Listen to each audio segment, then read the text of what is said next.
Welcome to Level Up Real Estate Investing Podcast with Robert Hyder. This is a no-fluff podcast where we dig deep into the journey of scaling your real estate investing and wholesaling business and discuss how to break into commercial real estate investing.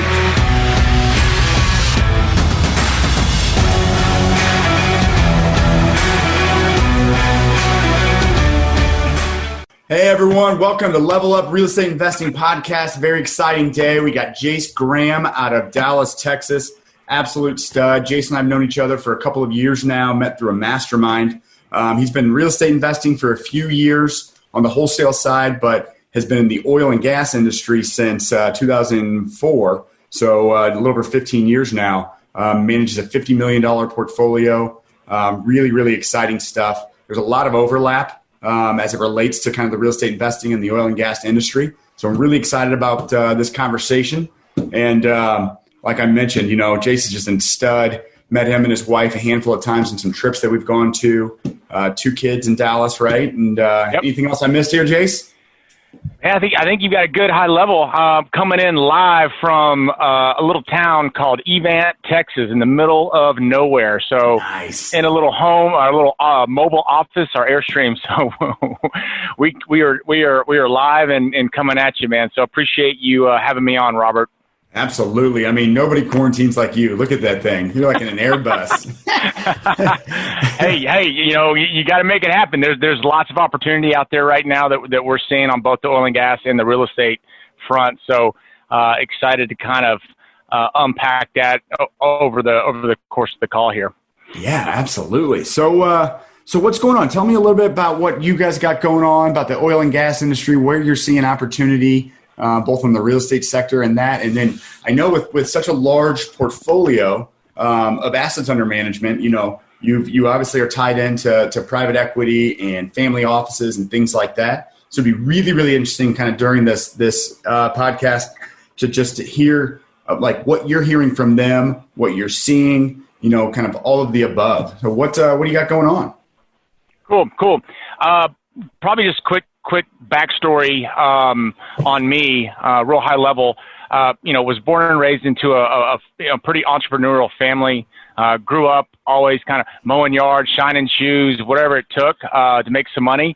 So always kind of had that in that bone in my body. Yeah. And was in the oil and gas business. I was in a family business. It was my dad, my brother, and me.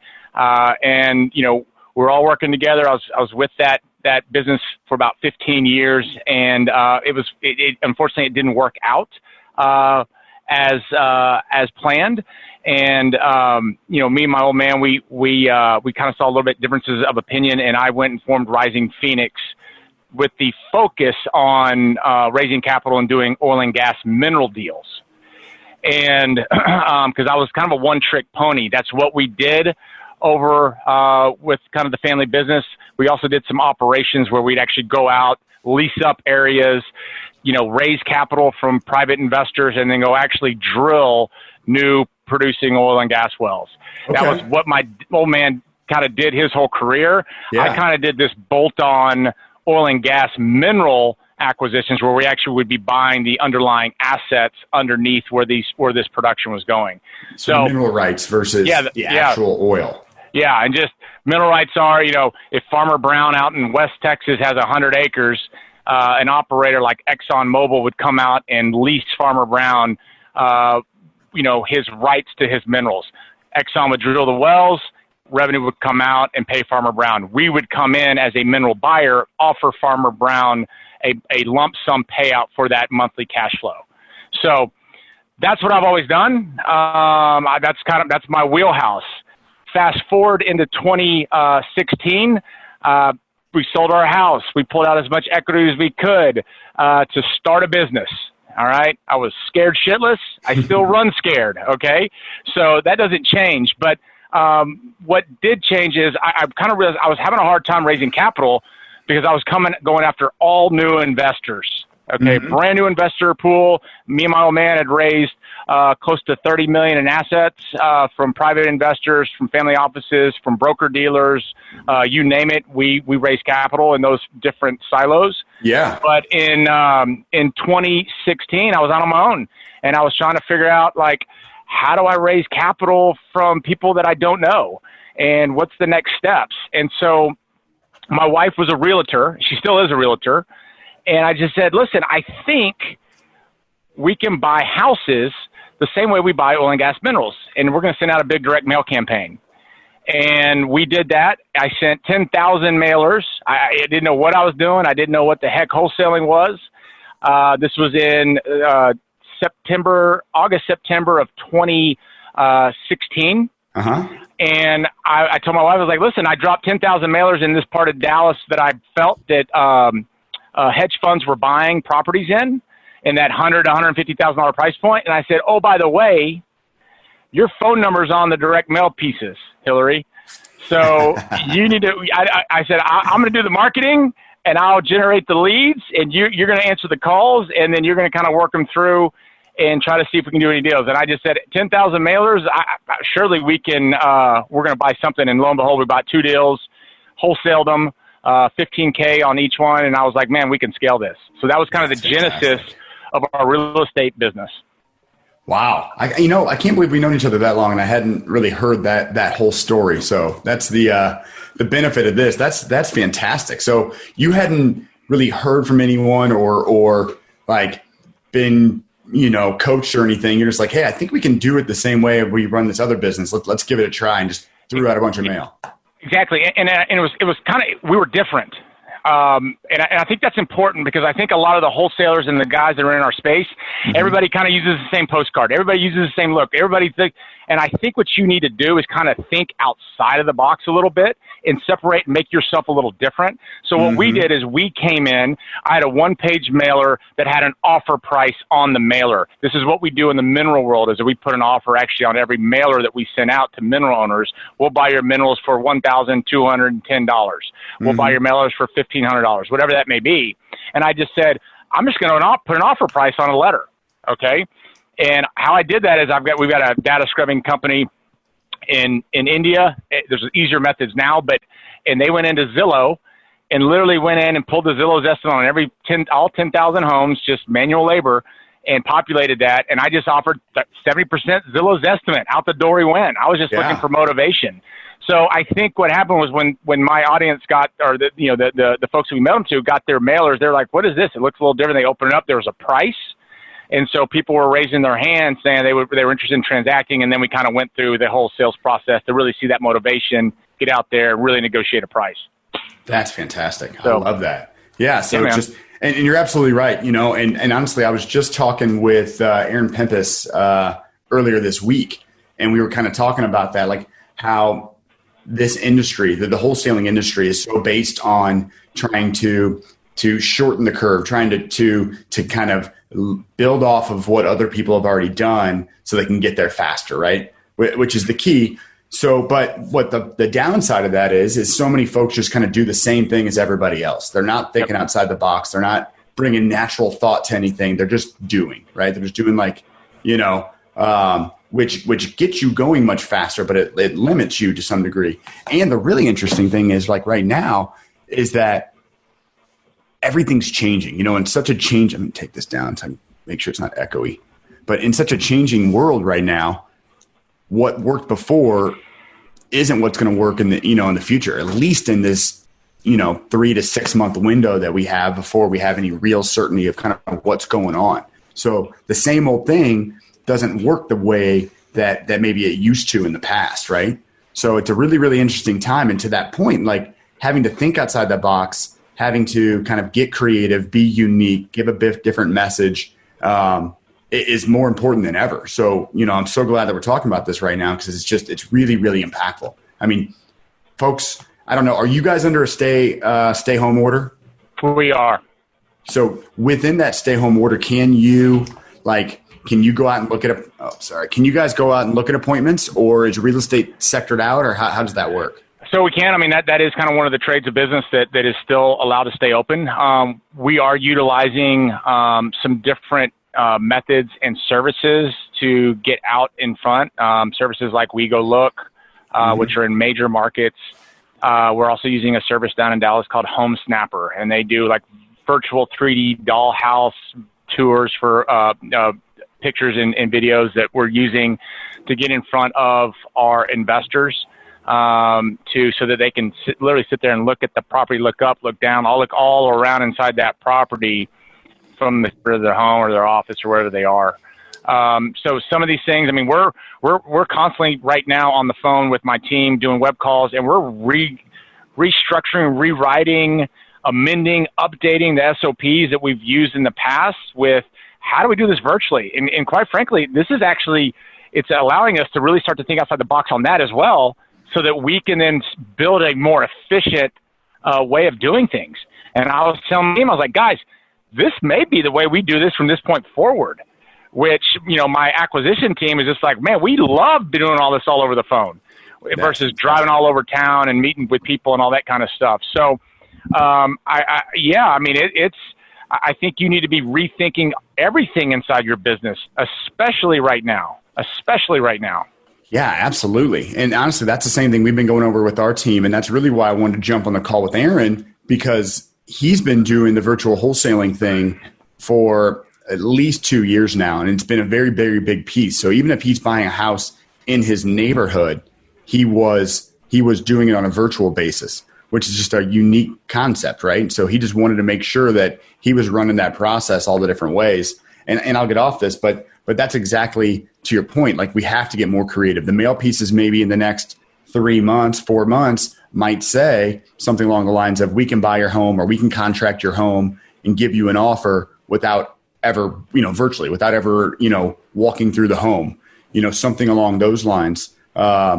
We were kind of talking through that, like, what's the message that people need to hear? Because we're getting leads right now. I mean, we're getting about as many leads as we have. We cut marketing spend for the interim, short-term marketing spend cut on the buy side, simply because we needed to dig in and hone in on who the actual buyers are, right? Who are we going to sell the assets to? Because a lot of those folks have pulled out, given that the hard money and private money kind of industry is frozen up. There's kind of a liquidity freeze there. So with a drastic limitation in buyers, we didn't want to throw the same amount of marketing out and bring all these leads in and then not be able to do anything with them, or not know when we could sell them, Right.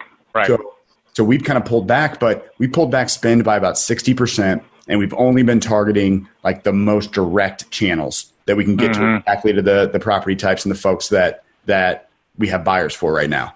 Over the next 2 weeks, once we've revamped and we know exactly who our buyers are, and we're constantly doing this big push to bring more buyers in, then we will adjust marketing accordingly. But to that point, when we do, I think the message needs to change. The copy needs to change. Everything's going to be a little bit different, at least for the next 3 to 6 months, I think. And I don't know how long after that, but I know in this next window, it's going to be very unique. So you need to be thinking about the situation that your audience is in, and speak to that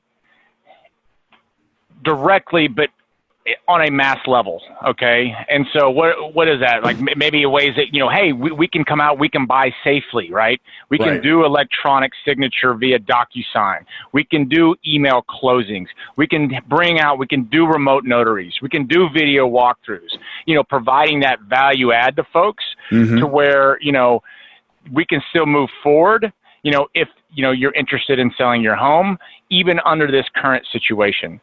So, I think it's important that your copy and your message, you need to reflect that, and you need to separate yourself from the guys that are still using the same yellow letter, that's been out there for the last 5 years.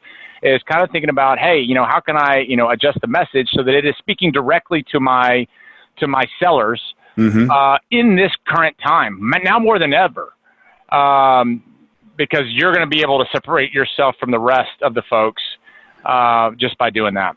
100%. And the We Go Look and Home Snapper, are those the same type of service, or is one more, you made it sound like one was, okay, they go in, they kind of do a 3D kind of, hey, you can kind of look around as if you were in the room, versus maybe just someone that goes and takes photos for you. Exactly. I mean, We Go Look, they're just going to do kind of generic photos.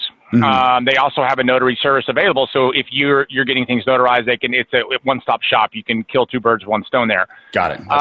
A group like Home Snappers, what we did is I just said, we actually had a property that we were selling that more on a retail space, which is a true fix and flip. Yeah. And, my wife called in this group that would come in and do this virtual 3D and all this kind of stuff. And I just had a conversation with the general manager in our market. And I just said, hey, listen, what if we do this on these smaller homes that we just clean out and list? I go, it doesn't necessarily have to be, some $500, $600 million home. And he's like, no, it doesn't. And so we kind of negotiated I said, well, we're going to create a Rising Phoenix spec. Here are the 36 pictures. Here's the video. We even have drone. I mean, all this included in right now. And you're spending a little money there, but then you got to look at what that can result in as far as getting a deal done. So what we really want to do is I want to put myself in a position to where I'm thinking on everything that my buyer needs. Everything from the repair bid that my general contractor did, from the inspection report, the third-party inspection report, to the videos, to the everything, and providing that to my buyers, okay? And just saying, I'm here to try to make this as seamless and easy as possible for you. Mm-hmm. And if I can do that, then I'm providing value to you. And by providing value to you, you want to do deals with me versus the next guy down the street that's just sending a bunch of half-assed pictures on Dropbox and making it complicated for me. So I'm just saying full kimono, like, here's my stuff. And quite frankly, if you want to use my general contractor in the bid that he put together here because he's actually pretty good and his prices are very reasonable, great. That puts him in business. It keeps the subs in business. Mm-hmm. So I'm not trying to keep that all to my chest, close to my chest. I'm trying to be as open and possible as I possibly can with my, handful of buyers right now that are still buying in today's climate. No, that's fantastic. And that's exactly it. I mean, because you hit the nail on the head. To succeed now is not going to be the same as what it took to succeed in the past, right? Everything's going to change. Everything, we've got to be better. So we've got to provide more value to our buyers because there's going to be less buyers right now. And the ones that are staying in are going to expect more. And if you can't give it to them, then someone else will. And that's just kind of the nature of the game. So kind of working towards that. I love this with the repair bid, the third-party inspection report. On the rental properties, what we've been doing is doing more of a thorough analysis on, rental income, likely vacancy, obviously all the expenses, and then get to a true NOI and then kind of give a really, really reasonable, kind of cap rate, expected return on that, including that in the package, and then just adding more value because one of the things that we've been really digging into is how do we get in front of buyers that weren't buying before? How do we get in front of high net worth individuals, folks that are maybe a little scared of the market right now? It just dropped 35% in 6 weeks, hey, and now they see a little bit of opportunity. They've got cash like, okay, well, we've always kind of wanted to get into real estate. Maybe now's the right time. We're seeing this blip. Okay, great. So we've been trying to figure out how to get in front of them. Well, to your point, as we're getting in front of these new folks, these more sophisticated folks, but are also newer to the industry, they're going to expect all of this data. So if you can get them a good quality repair bid, you can get them third-party inspection report, you can get them a real quality video walkthrough, and if you can give them a financial analysis of the property as well as a good amount of photos and some market information about valuations and kind of what's going on, great. Like now they should be ready to jump. There shouldn't be any really good reason. And for the more experienced buyers, there's a very good chance that you can sell to them without them having to go look at the property. So now if you can pick that up, so now if you can virtually buy and virtually sell, now you're really, really talking about something. And I think that's going to be a huge push. And it's not going to work for everybody. I don't know, how your guys' market works and how I was talking to Aaron the other day about Tampa, but in St. Louis, we're called, Missouri, the show me state. Folks really want to touch it and feel it. It's just a different world, right? Right. But nevertheless, I think if you can get a rapport built with a buyer who's buying 20, 30 houses a month, where once you sell them the first 10, they can get comfortable with the information you're providing, and you can probably work out, a structure to make that work to some degree. So it's going to be interesting, and the people that figure it out are going to be the ones that really capitalize, and they may be the ones, the only ones that actually, stay in business throughout all this, depending on how long this thing stretches out. Yeah, and a couple side points, and everything you said is yes, absolutely. Again, we're trying to, what I try to do, and I try to coach my team is I want you always anticipating what either the seller needs or what the buyer needs. Always be thinking 2, 3, 4 steps out so that we can anticipate and make sure that that information is readily available. Is, when we're talking to them, we're reaching out to kind of our VIP buyers, if you will, or we're talking to agents, which, by the way, agents are a phenomenal source to reach out to. And it's simple as just going into Zillow and just start clicking on Zillow, finding agents and talking to them. Everyone talks about, I got to find this list and da-da-da. Like, don't overcomplicate it. Just get out and start talking to people. Effort in, results out. Okay, so I tell my team, like, I can't get this list figured out. I'm just like, just pick up the phone, just start calling, just make it happen. You know what I mean? But really kind of anticipating and having that open conversation with the buyers and the agents that are repping investors that are actually still buying right now, and saying, what exactly do your clients need in order to move forward? What do you need in order to move forward? And we want to be able to provide all that for you up front, so that when you're working with Rising Phoenix, you know that you got a clean deal coming. You know that the closing is going to go smoothly, and you know that you can get going with that property as soon as you buy it from us when we wholesale flip a deal. Nice. So are you taking the assets down so that you have the ability to clean them out, or are you just cleaning them out as part of the service? So they close on Monday at 2:00. You've got your crew there, even though when they own it, so that they know when they come in on Tuesday, they're good to go. So this could be, we double close everything, every single thing, double close, no assignments whatsoever. And I've got 3 reasons why I do it. Number one, I show up in title every single time. In fact, I show up in title twice. I show up in title as a buyer, and I show up in title as a seller. Okay, so I'm in title. I'm in deed records at the county. Okay, Rising Phoenix Real Estate. So I like that.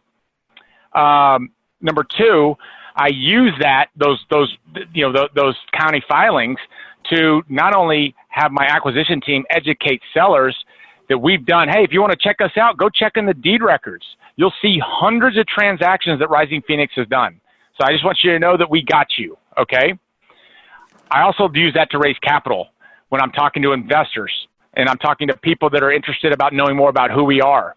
I say, go look in the deed records, because assignments don't show up. It's, I did 200 deals and I have 200 assignments, like, great, but your potential investor, they can't actually see it. I can show them a deed that shows them.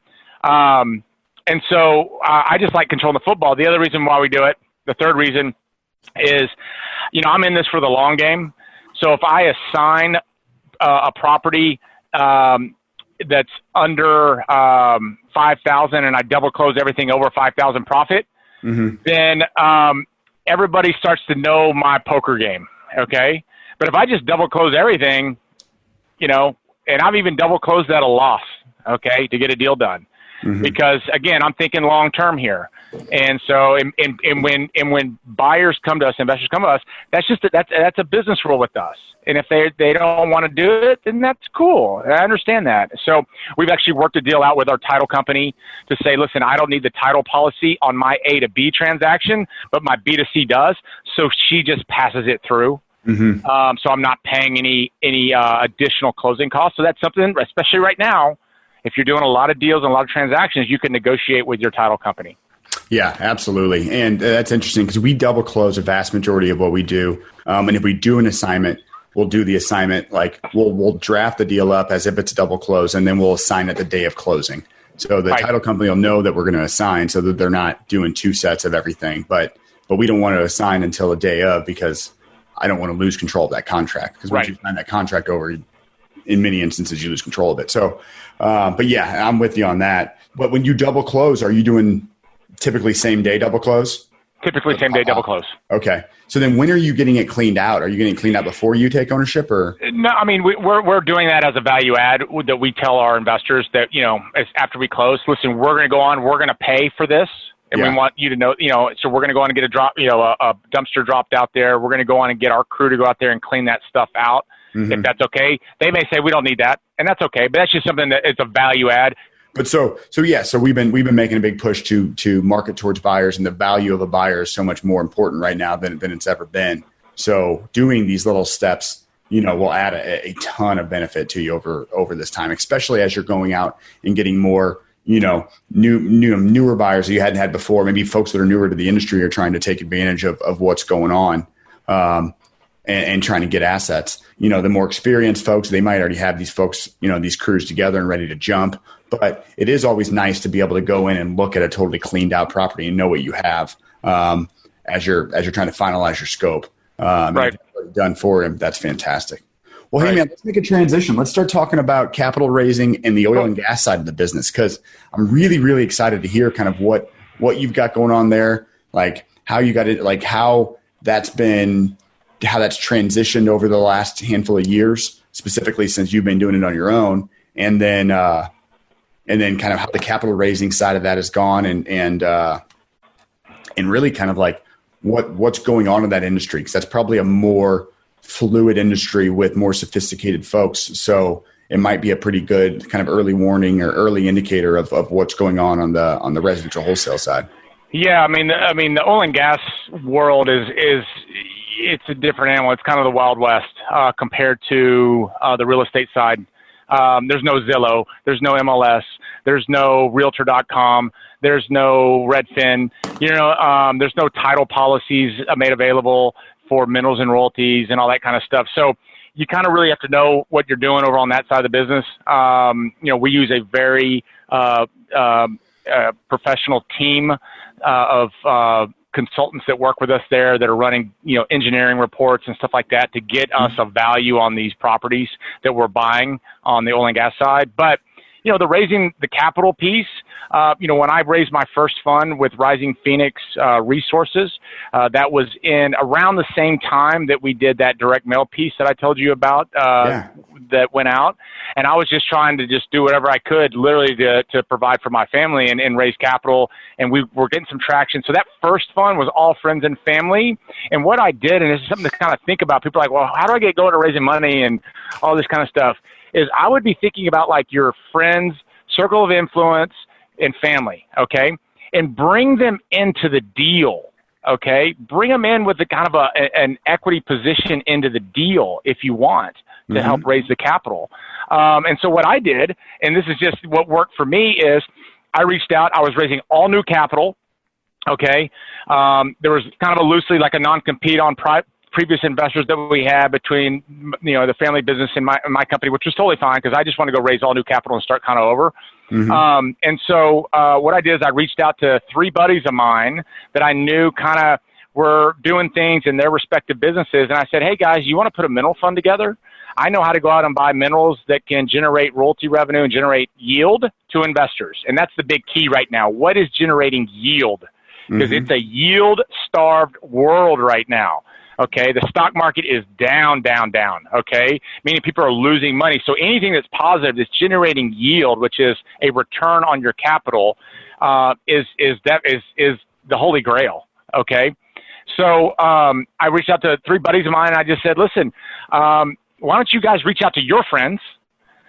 You know me, and why don't we put a deal together, and I'll bring you guys in on the general partner side. And we'll split up kind of how we get paid as the general partner, and you guys go talk to your circle of influence that I don't really know, and I'll be kind of the guy that's kind of going to be the deal guy, but you guys are kind of the face with your people, right? So that I was able to kind of get outside of maybe my circle of influence, so to speak, to other people's circle of influence, and so we just formed a partnership. We just formed a limited partnership. And the 4 of us were all GPs. I got a majority share of what that general partner payout was, but they were incentivized. They actually did very well. We all put in a little bit of money. I put in barely any money because I didn't have very much money, and they put in most of it. And then we just went after and started buying minerals. And that fund was about $2.3 million. We raised capital. We did like $50,000 to $100,000 units. Okay, it was a limited partnership. I don't want to go into too much of the deal, but it was like a 506c offering. Okay. Because we were selling a security. Okay, but we were talking to accredited investors only, and they had to verify that they were accredited, and that wasn't that complicated to do. Now that I know how to do it, you can actually just 1-page letter from their CPA or their broker dealer or their licensed attorney that basically says, "I'm vouching for John Smith. He is accredited." That's all you need, okay? So people think about turning in their income statements and their tax returns. I don't want to see any of that because I knew that was going to be a hurdle, right? Because people don't want to send all that stuff over. So I found by doing my research and talking to my attorney that I just needed this third-party verification letter. So that's it's just part of the subscription booklet, and it doesn't even slow anything down. So that's a big thing there. But that's how we did the first deal. And so what I was mainly focused in on the first deal, and this could be down to like a single family home. This doesn't have to be some $2.3 million oil and gas mineral fund. This could be just what are the specifics of a deal that you want to buy and you want to fix up and maybe sell, or you want to, do whatever you want to do with it, rent it out, build a rental portfolio, but you need equity coming in, cash coming in to buy that asset. You can do that on a single family home as well. Set up a separate limited partnership and do that separately. But what we were really trying to do here, or what I was really trying to do, was build a track record, okay? Build a track record, because people believe and they buy into a story. They love the freaking story. So you got to be passionate about what you're doing and really explain it. They're going to look at the numbers. Don't get me wrong. They're going to look at the numbers, all that kind of stuff, and that's cool.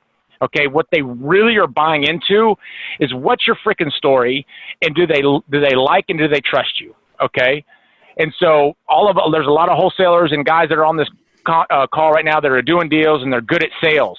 It's the same thing with your audience from a seller. Okay. You got to build the rapport. You got to be believable. All right. They got to like you and they got to like the story. Okay.